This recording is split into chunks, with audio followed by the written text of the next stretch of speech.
Namarupa, name and form. Things are starting to happen. Hello, good friends. Thanks for being here. Namo Myoho Renge Kyo, Namo Myoho Renge Kyo, Namo Myoho Renge Kyo. The Nidana.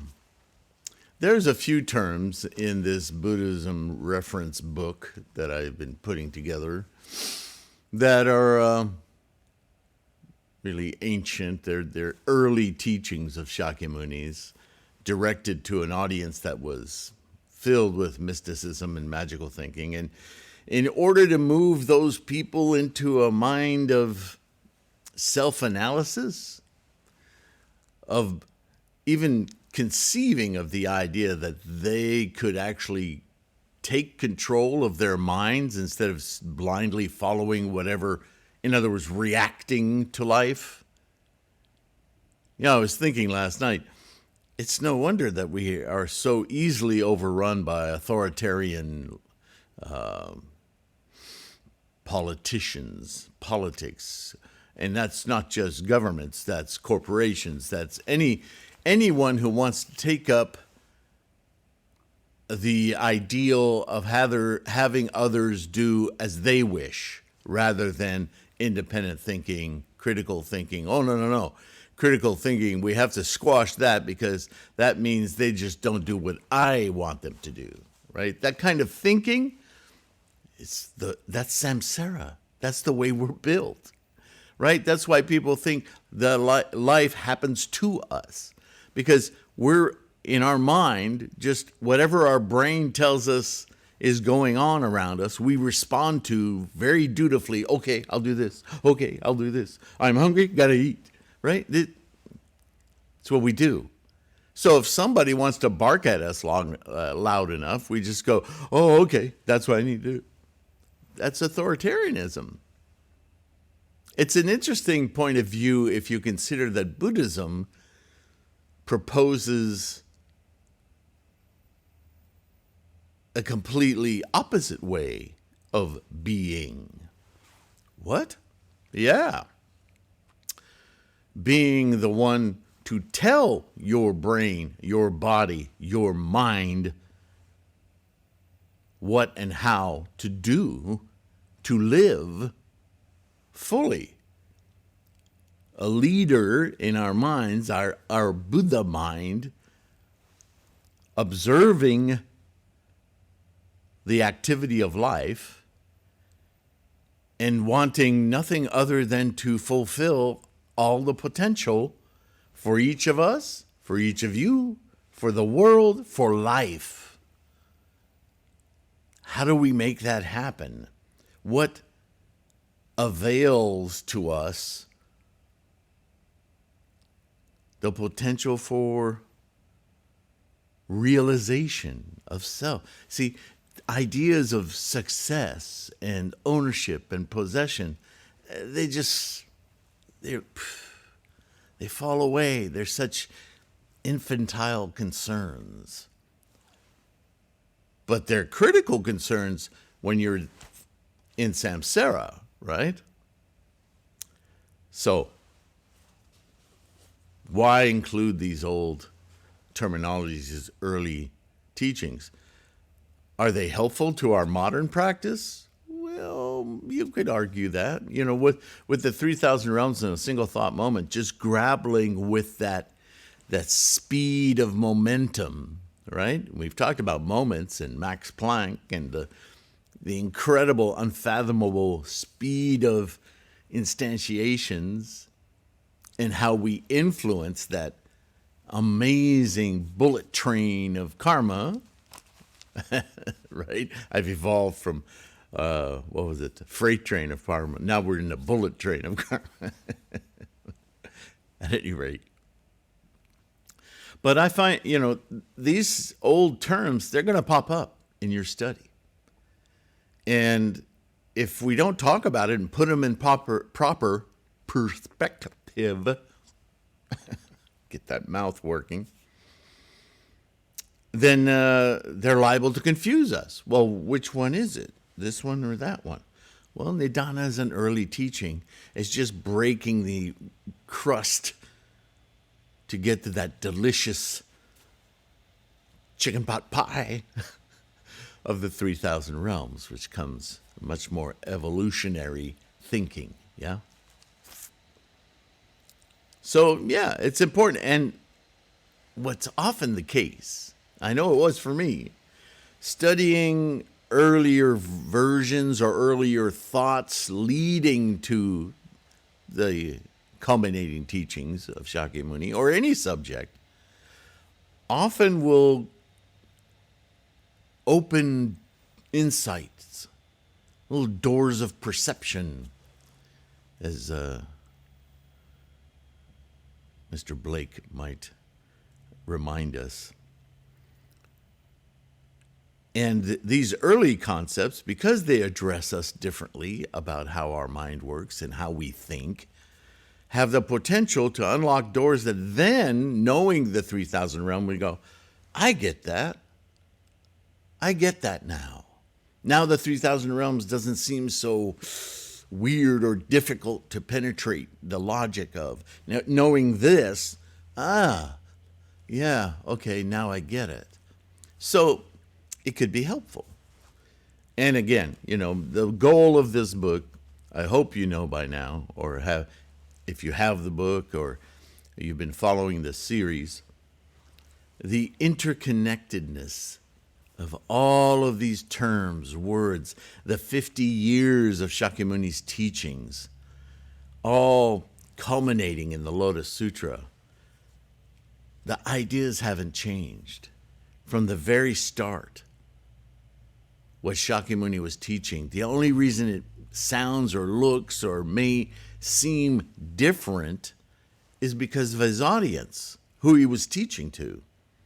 And there's Tendai did a magnificent job in 6th century China to purvey all of this information and see very clearly the progressive teaching, training, opening capacities of Shakyamuni's teachings. Right? It was no accident that he talked about the same thing in various ways over time. One of our obstacles, it's annoying, but this is the way human beings are. We learn a little bit. I mean, it's a cliche, right? You know enough to get yourself in trouble, right? We have all kinds of cliches about it. It's happened with Buddhism as well. We're talking thousands of years. People took off with the knowledge that they learned, and, he would teach the same sermons for years. And they would go, man, I got this, and here I go, and I'm going to teach other people about this. And, well, so now you have groups that think they have all they need. We learned it all early on. We didn't need to go on. I mean, it happens in the Lotus Sutra, right? Right in the beginning of the Lotus Sutra, in the Innumerable Beings Sutra, the opening sutra. All of these arhats, the kings of Hinayana, the early teachings. And Shakyamuni says, now I'll tell you the truth. And they'll go, we know it. See you later. And they take off. And does Shakyamuni do anything about that? No, he goes, you arrogant fools. Bye. Lets them go. He didn't say that, but when they were gone, he did turn back to everyone else, you and I included, and said, well, now that the trash is out, right? In case, there are people out there that will tell you Nichiren was a rebel and a pain in the butt, and why all, people who follow Nichiren are so arrogant. Well, it's not, there may be some truth to that in some groups and sects, but not here, because Nichiren's just emulating Shakyamuni. A very low tolerance level for arrogance. It was the arhats who were arrogant, thought they knew what they did not know. Isn't that the verbiage? All right. So, let's continue. Let's see if we can, or I can, finish the Nidana in this, so we don't have multitudes of videos on this one term. But, I'm going to give it the time it deserves. Where'd you go? Okay, we were on the fourth Nidana, Namarupa. So here we go.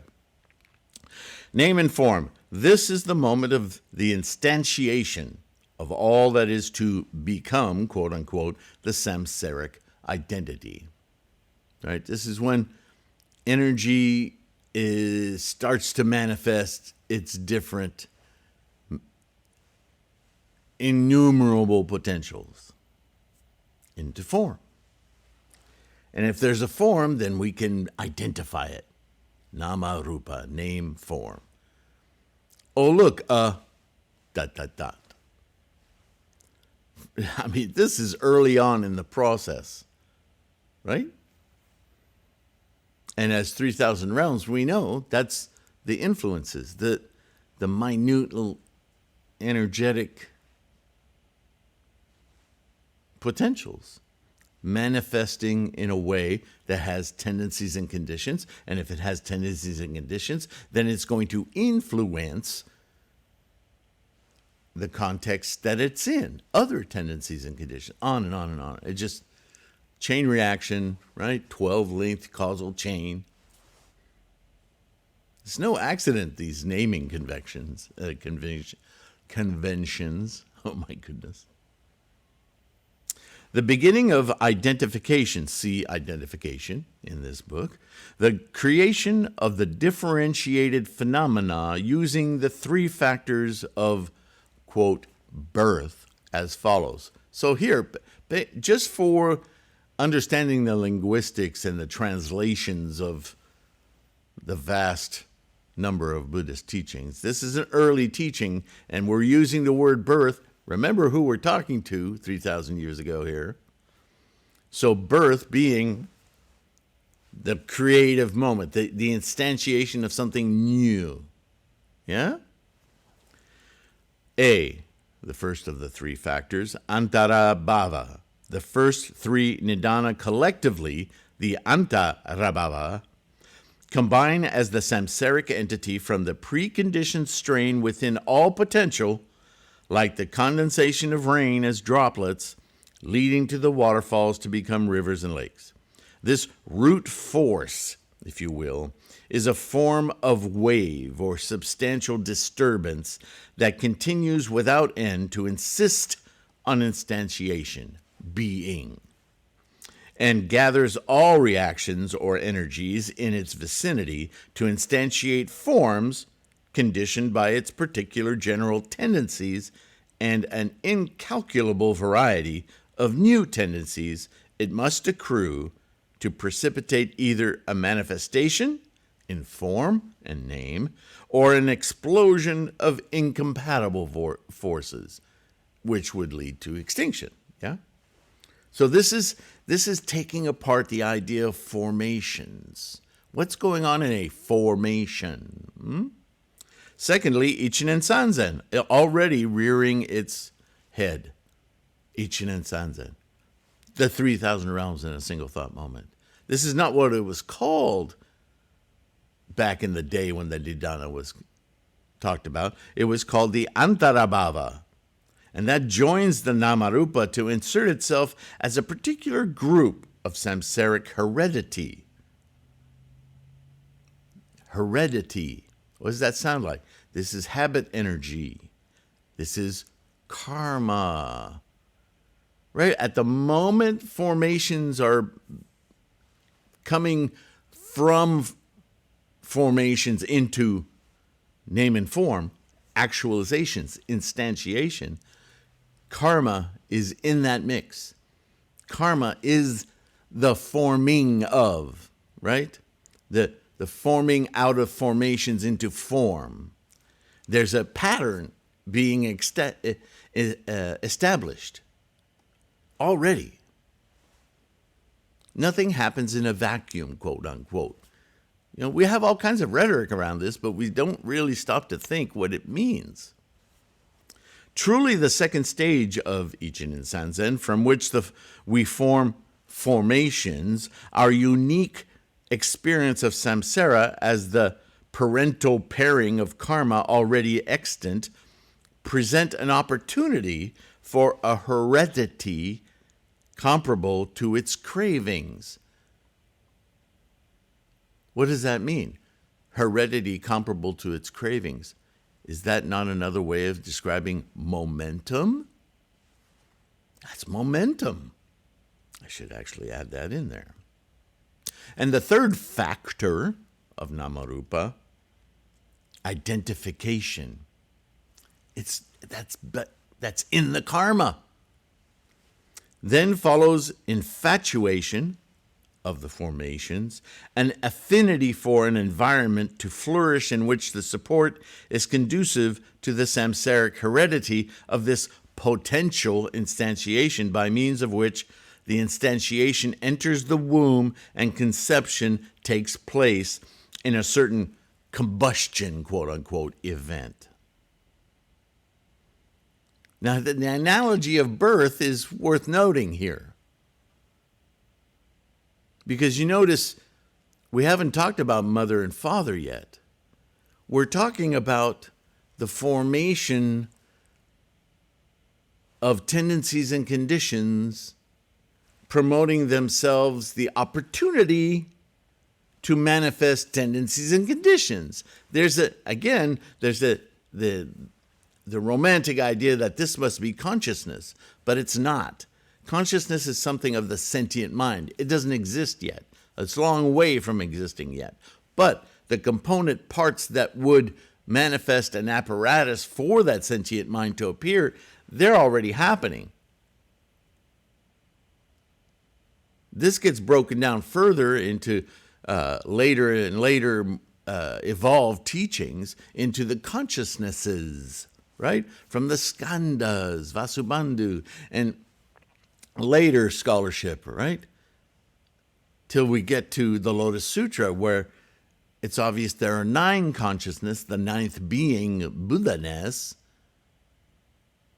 And all of that consciousness, the sentient mind's work, is sifting through 3,000 potential influences happening in mini microseconds, less, what is it, 43 zeros and 6, 5, 9, whatever,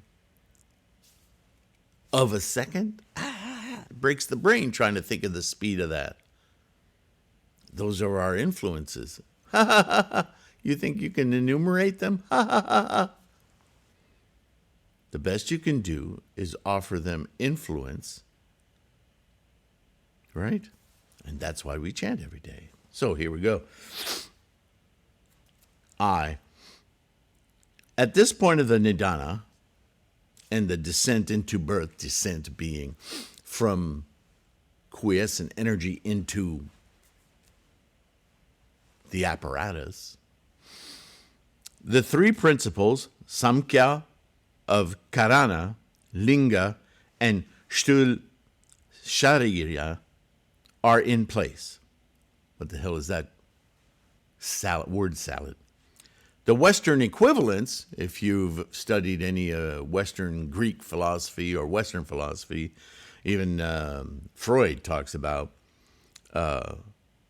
nous, psyche, and soma, or the mens, anima, and corpus, right? These 3 factors of identifying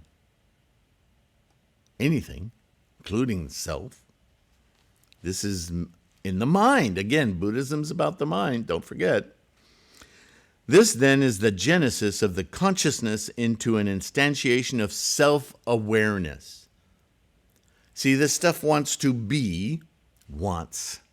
This stuff is motivated, this energetic process wants, there it is again, has no choice really, because its process is to manifest, and it compounds its manifestation. That's why I use the word amalgam. And at some point, so much of this process has gone on that the process itself, with sentience, becomes observable. And all of this rudimentary chemical, biological, physics of agglomeration, right? The strong nuclear force, the weak nuclear force, the electromagnetism, all of those forces, they just do what they do.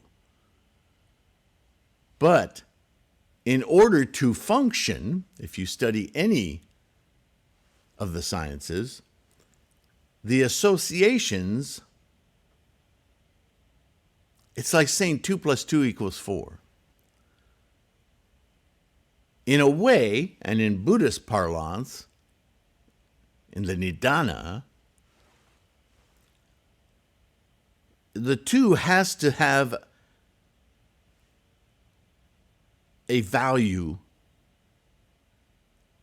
that in a way recognizes its own value in other forms, so that by adding themselves to plus another two, a separate two, can then form and amalgamate into a 4. Now this can get confusing, right? Because it sounds again like we're putting consciousness to these numbers. Remember, what we're doing is describing, that's where the consciousness is, a process. And the process behaves in this manner. And so do you and I. That identification isn't an identification of a number 2 popping out of the air and going, hey, look, another one of me. That's not the identification we're talking about.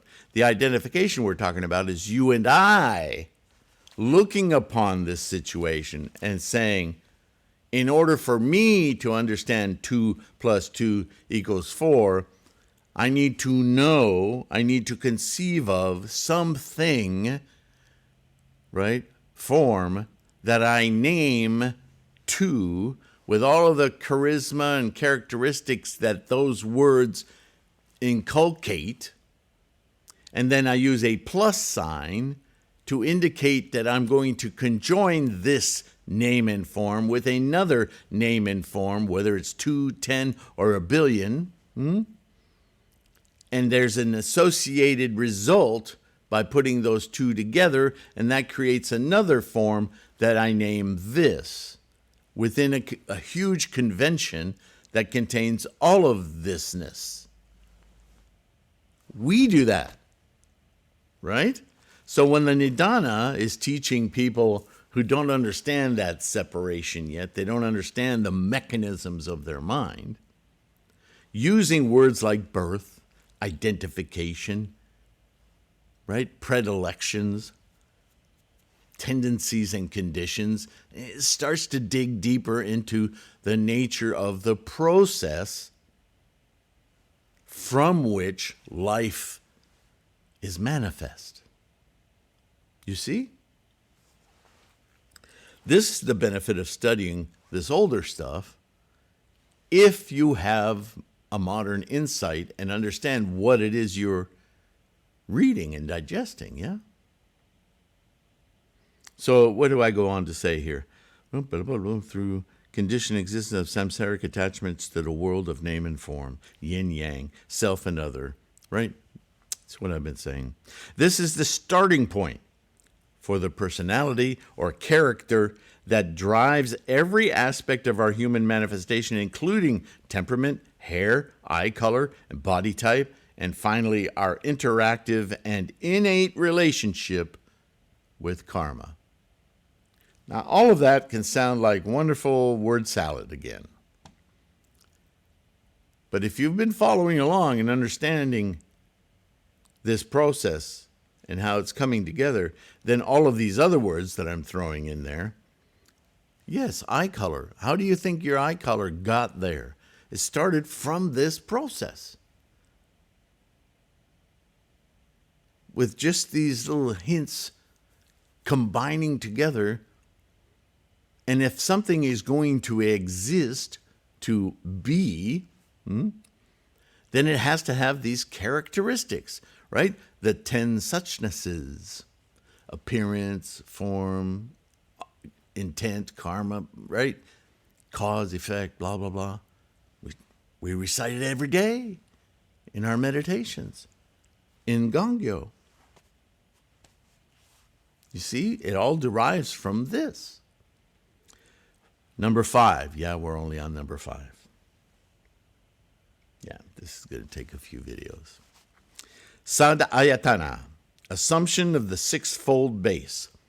So now we've gone through name and form. We've gone through that whole process of accruing and amalgamating thingness. Yeah? And as soon as we do this, now we have a context of a context of a context.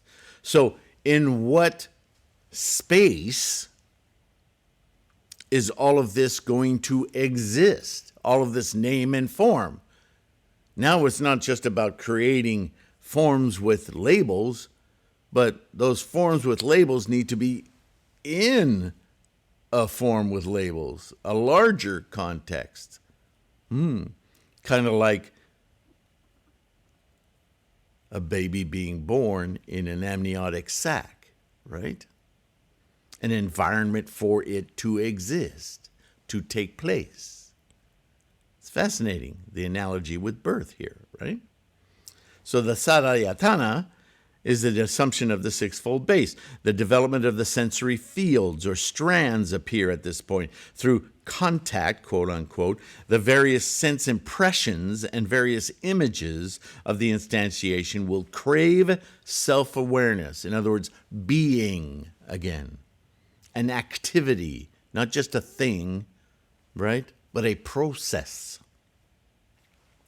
The 5th Nidana can be related to our samsaric concept of the conception stage of pregnancy, right? There's that again.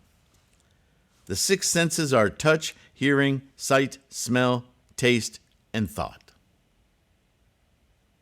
And as far as everyday life in the modern world, right, we have movies about the 6th sense, right? In this case, thought. Think about that. The 6th through the 9th Nidana relate to our concept of fetal development in the womb. If you want to keep that birth analogy going, we can go with that. So in 6, phasa, it's contact or touch. In other words, the awareness of sensations, not awareness sentient, but the interaction, right? The attraction or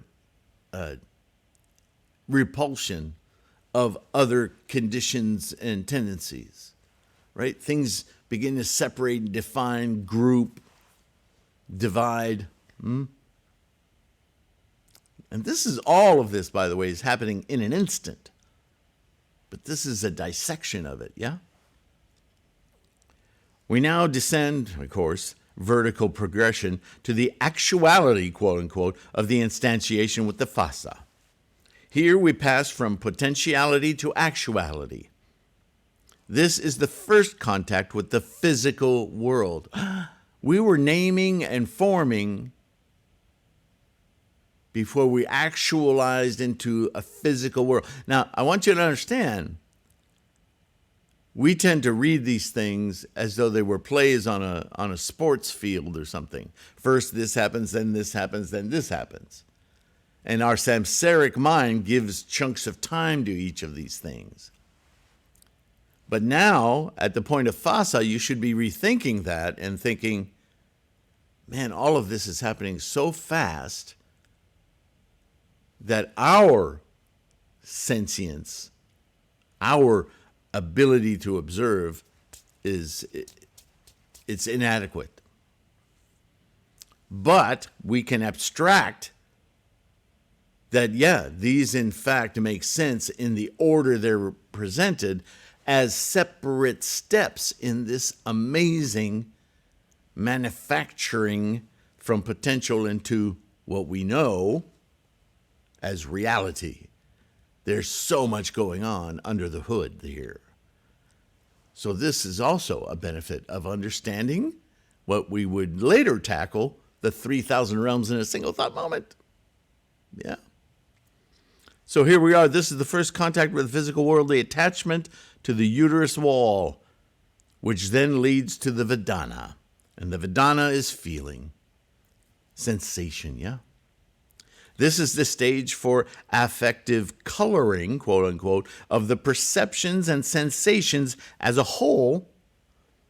The first physical instantiations of the attachments from cravings leading to the agitated mania of dukkha, life and all its inherently unattainable desires. This is where it begins. Well, another beginning, right? Because each one is a beginning, moment to moment. Man, this concept just keeps repeating. And now we enter the eighth Nidana, the Tana. Because now that we've tasted our potential manifesting, we want more. Those cravings become feelings. Those cravings become real. Tana is thirst. What world would that be, do you think? Awakening of the sensory fields forming the desires for the continued experience of the sensation. I want to keep this going. Well, this feels good. This is new. This is wow. This is now. These are the cravings manifest as earthly, insatiable desires. Number 9, upadana, to embrace. Oh, I'm loving this. A coming into possession in the sense of attachment or dependence, an affirmation of existence of, quote, other, and thereby creating the sense of a self differentiated from other. Oh, that's something else. If it's something else, then I'm not that something else. I'm whatever this is. It starts so quickly in the process, yeah?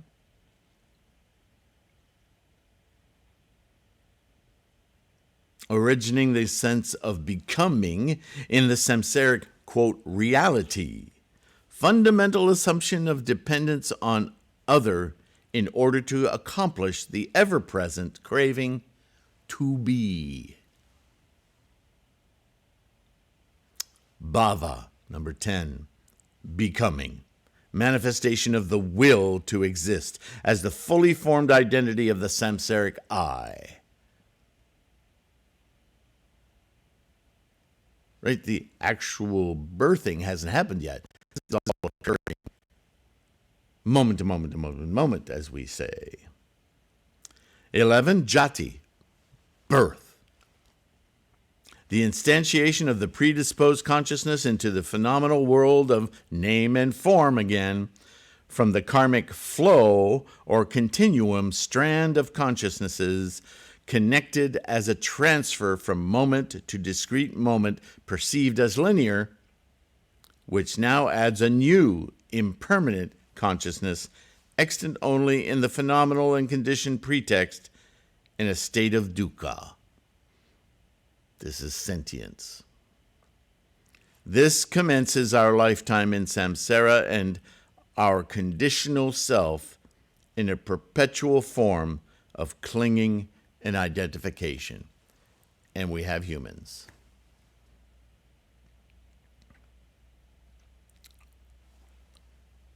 So what do you suppose the 12th Nidana is? Should I leave that for the next?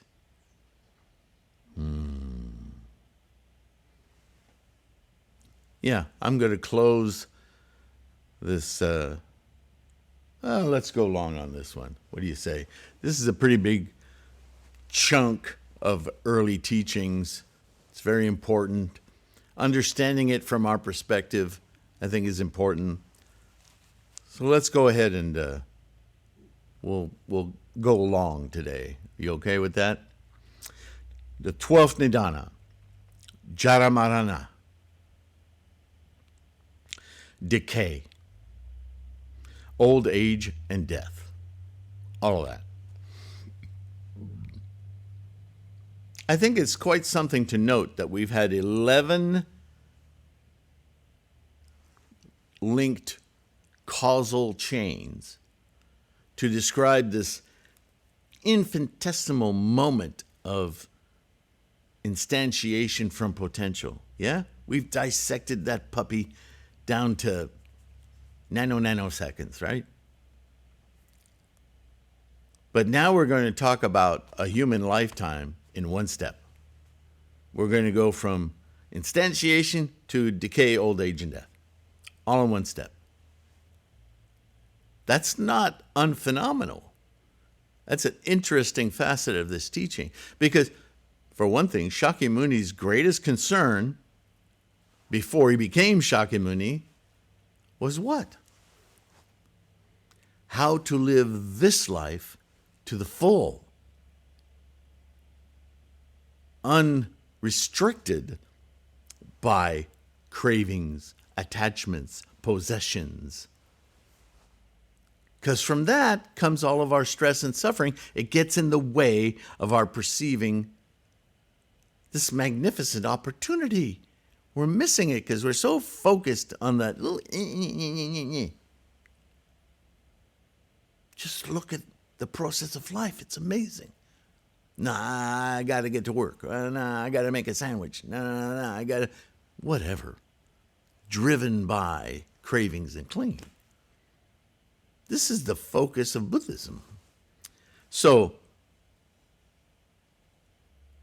now, like all moments, like all things arise, immediately begin to decay and disappear, so too is every moment that you and I exist. Every moment decays, goes through old age and death. Birth, death, birth, death, birth, death, birth, death, birth, death. Moment. The instant of jati is inseparable from jaramarana. Becoming generates the become grows old and dies. To this, I paraphrase a quote from the great movie director Alfred Hitchcock. I don't know if we need to read that. Basically, Alfred Hitchcock said of his movie making, he was asked one day, he was a great director, what do you do when you've done all the work, you've written the script, you've got all the actors, they've performed, and now you're here and you're filming it. How does that feel? And Alfred said, well, this is just going through the motions now. I'm already thinking about my next project. Which blew people's minds, right? But isn't that what we're saying here? By the time you realize something, it's over. You have to work on realizing every moment. Oh, how do we do that? Is that even possible? So,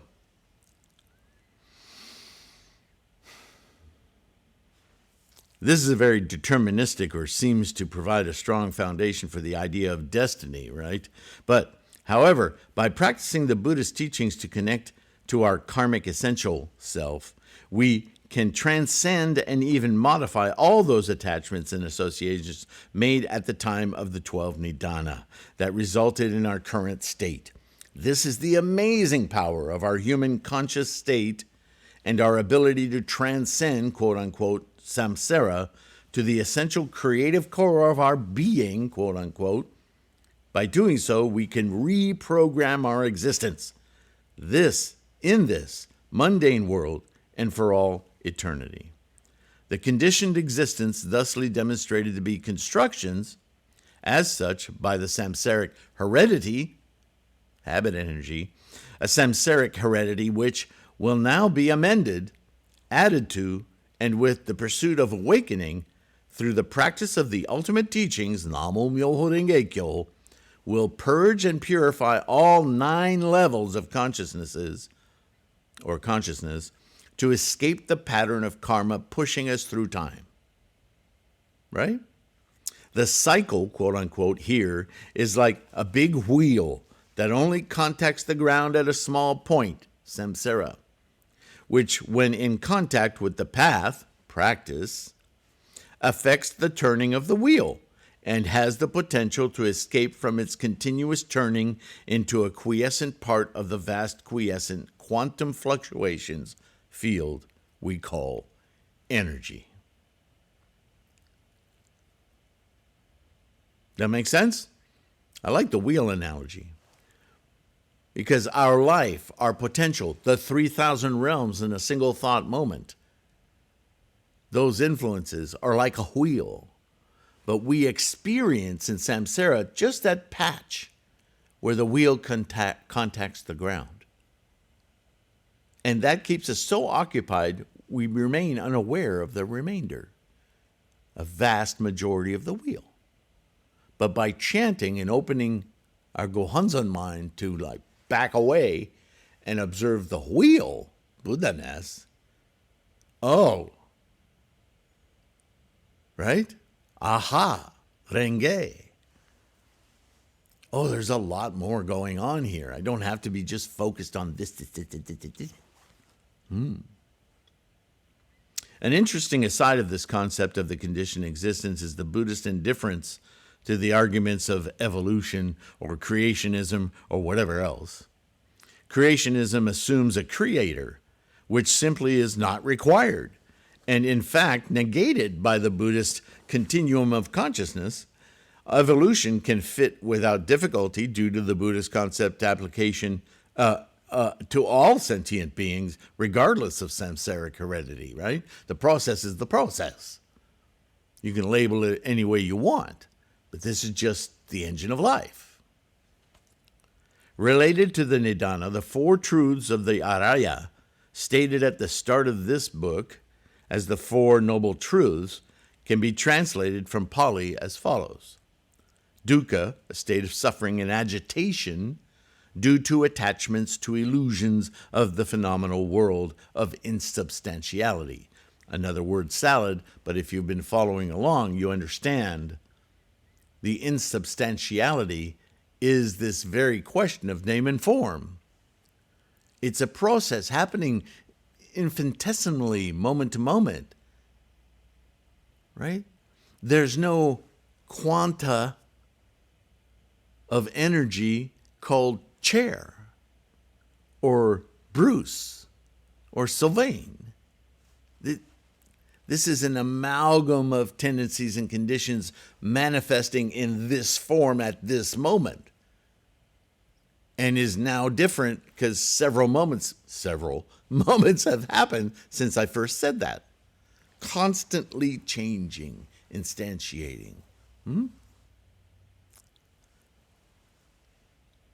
And that condition provides for the experience of anxiety and stress, quote unquote, suffering.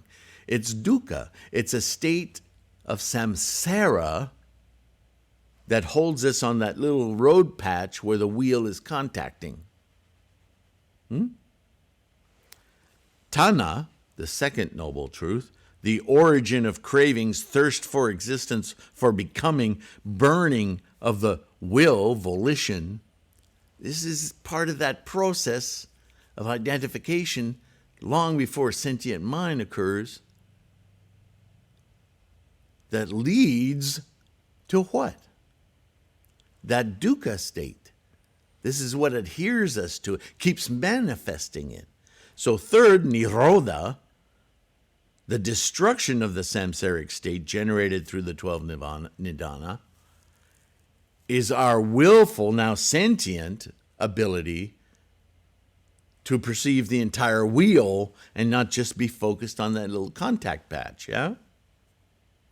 Finally, magga, the method to realize the achievement of awakening and illumination, to see the full wheel, remove the ignorance of the avijja nidana by using the very mind that is presently deluded by name and form attachments. We topple it on its head. This fabulous samsaric mind of identification, possession, we can use it. We can take control of it instead of just blindly following it and reacting to it, right? Life is happening to us. And instead, use its phenomenal power to look back on itself and perceive the entirety of what's going on, oh, now I'm not so nervous about what's happening in this contact patch in the context of this whole process. Namo Myoho Renge Kyo. Right? And that's it. Wow, we made it through it. Not too long. That's the Nidana. If nothing else, it's an opportunity to talk about modern Buddhism and how that still functions. The teaching was there in its seeds, albeit to an audience that wasn't really ready to understand things like Max Planck and moment to moment, right? They were getting the seeds of it. It related to their lives in the contact patch. Whether or not they were able to see the whole wheel, well, maybe they could dream about it, aspire to it, but could they actually experience it? This would come later. So there you are. Next up is the 9 consciousnesses. That's going to be a bit of several pages. So once again, this book designed by me to provide for you a good basis of understanding for these different terms and some of the early teaching terms, because the consistency, number one, is something I do want you to understand. Number two, we practice Buddhism. Shakyamuni is Buddhism. We're focused on Lotus Sutra Buddhism because that is our method for immediate enlightenment, for our age, Mapo. Nichiren is our guide. He's our mentor, our, what's that word? Man, I hate that when I forget a word like that. But we're emulating Nichiren, right? He exhorts us to do so. We practice as he practiced. And he was a great scholar.